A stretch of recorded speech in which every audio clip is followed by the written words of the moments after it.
pegar 25 mensagens diferentes em João 3,16. Alguém lembra o que está escrito em João 3,16? Porque Deus amou o mundo de tal maneira.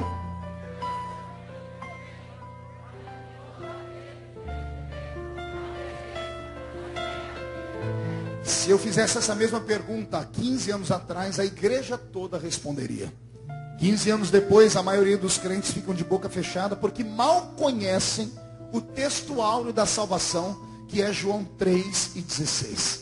Na escola dominical, quando eu frequentei no começo da minha fé, me fizeram decorar este versículo. E ele me deu paixão por conhecer os demais. Conheça a Bíblia. Não use a Bíblia só como um amuleto. A Bíblia é a palavra de Deus e te dá salvação.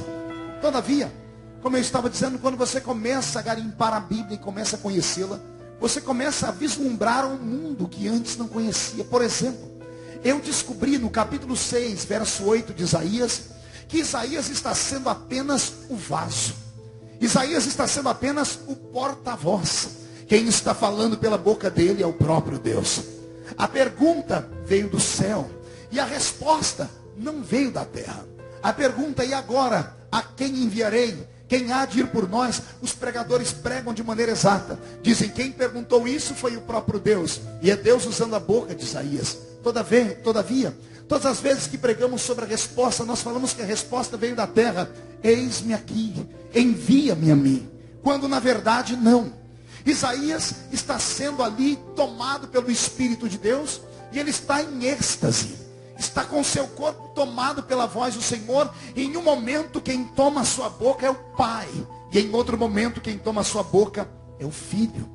Quando Isaías diz: e agora quem enviarei? E quem há de ir por nós? Esse momento ele está sendo tomado pelo Pai. E quando vem a resposta: eis-me aqui, envia-me a mim, a boca dele é tomada pelo Filho. Ou seja, neste versículo eu tenho a união do Pai e do Filho falando. Pastor, explica melhor. Já vou te explicar. Isaías nesse momento está tendo um vislumbre do passado, do presente e do futuro. Quem conhece a Bíblia Sagrada como eu sabe que de Gênesis até Malaquias nós temos um período chamado de período dispensacional. No Velho Testamento nós tivemos pelo menos 5 dispensações. A dispensação da inocência, consciência, governo humano, patriarcal e lei. O Velho Testamento inteiro está separado em 5 tempos.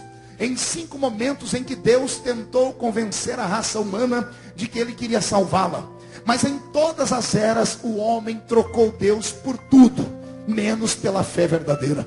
Se pegarmos em Gênesis, na dispensação da inocência, Deus esperava que Adão fosse de fato a coroa da sua criação. E pediu ao homem para não tocar só em uma árvore das milhares que tinham no jardim. Mas vem o homem e toca exatamente na árvore que não podia. E na dispensação da inocência Deus foi traído. Na dispensação da consciência, que é quando vem os filhos de Adão, Deus espera que da semente pura de Sete ou de Abel, que tinha o coração vertido a ele, viesse a esperança. Mas vem da mesma semente de Adão um Caim, que mata o irmão com as suas próprias mãos e ainda acaba sepultando ele por ali. E então na dispensação da consciência, Deus também não conseguiu pousar no coração do homem. E se eu tivesse tempo, traçaria para vocês de Gênesis até Malaquias. E vocês veriam que em todas as dispensações, Deus não conseguiu convencer o homem a ser o que ele queria. Interessante que eu vejo o Velho Testamento inteiro nessas dispensações que eu estou dizendo aqui, exemplificada num texto poético e profético. Alguém se lembra quando Noé soltou uma pombinha pela janela da arca, e a pombinha, não tendo encontrado lugar para pousar os seus pés, voltou para a arca? A Bíblia diz que 7 dias depois Noé soltou a mesma pombinha, e ela indo, passou uma temporada maior e regressou para dentro da arca, trazendo agora no seu bico um ramo de oliveira. E a Bíblia diz que depois Noé esperou as águas abaixarem um pouco e soltou a mesma pombinha pela terceira vez. E tendo a pombinha ido, não voltou mais para a arca. Quem lembra desse texto? Olhe para o seu irmão e diga: não foram 3 pombas. Diga: foi uma pombinha, que foi solta por 3 vezes. Quem entendeu isso? Diga: eu entendi, pastor. Esta história não está na Bíblia apenas para contar para nós que haviam águas sobre a terra. Esse texto é um texto escatológico e profético. Esta pombinha é representatividade do próprio Deus Pai. Houve um tempo em que Deus Pai saiu do céu e veio à terra. e tentou conquistar o coração da raça humana que estava chafurdada no pecado. Só que não encontrando um lugar para pousar, o próprio Deus retorna para o céu. É a primeira viagem da pombinha. Tendo saído da arca, não encontrou um lugar para pousar, ela volta para dentro da arca. Passa-se uma temporada, aí esta mesma pombinha sai da arca, passa um tempo na terra e retorna para o céu, levando no bico um raminho do quê? Não ouvi, raminho do quê? Nessa segunda viagem já não é o pai que faz, é o filho. É Jesus que vem à terra, passa 33 anos e meio aqui. E lá, numa noite fatídica, em que a sua alma agonizou a morte, ele entra dentro do jardim do Getsêmani. E no meio daquelas oliveiras que ali está, Jesus é espremido.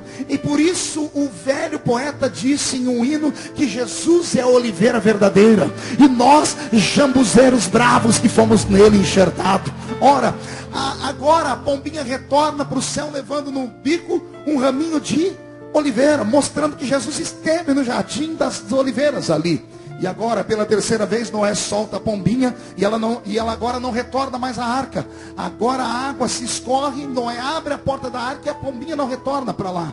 Isso fala da terceira viagem de Deus à terra. Se na primeira ele veio como pai e voltou, na segunda ele veio como filho e voltou marcado pela oliveira, na terceira ele vem como Espírito Santo e não voltou para o céu ainda, porque ele está conosco aqui, nos preparando para o grande dia do arrebatamento da igreja. E se o arrebatamento da igreja fosse hoje, e daqui de Ipaba só 2 crentes subissem para o céu no toque da trombeta, eu serei o primeiro. Quem é o segundo? Deixa eu ver. Então dá mais um grito para acordar a cidade toda. Agora respire fundo, Roberto, mude a música. Eu disse que a primeira viagem da pombinha foi assim. Ela saiu, não encontrou lugar para pousar e voltou para a arca. Eis aqui Isaías capítulo 6, versículo 8.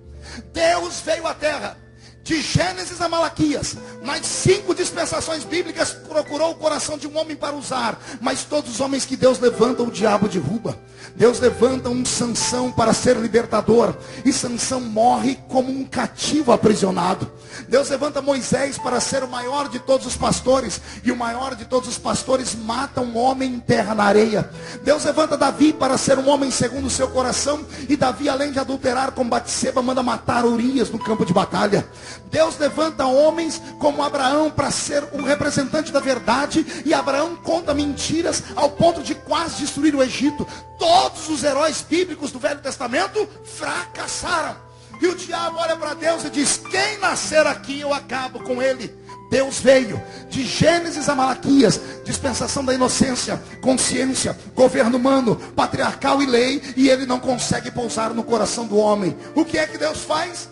Não encontrando amizade na terra, Deus volta para o céu, senta no seu trono. Deve ter colocado a mão na cabeça, olhou para a terra e gritou: e agora? A quem enviarei? E quem há de ir por nós? Pergunte para mim, por que Deus falou isso, pastor? Só fala se todo mundo perguntar. Porque na mente de Deus ele estava dizendo a si mesmo: se eu fui e eles me rejeitaram, a quem enviarei? Se não aceitaram a mim como Salvador, como é que podem aceitar outro? Pastor, o que é que esse texto tem a ver com Apocalipse capítulo 5? Respire fundo. Antes do capítulo 5 eu li o capítulo 1, verso 19. O verso 19 do capítulo 1 é um resumo do Apocalipse.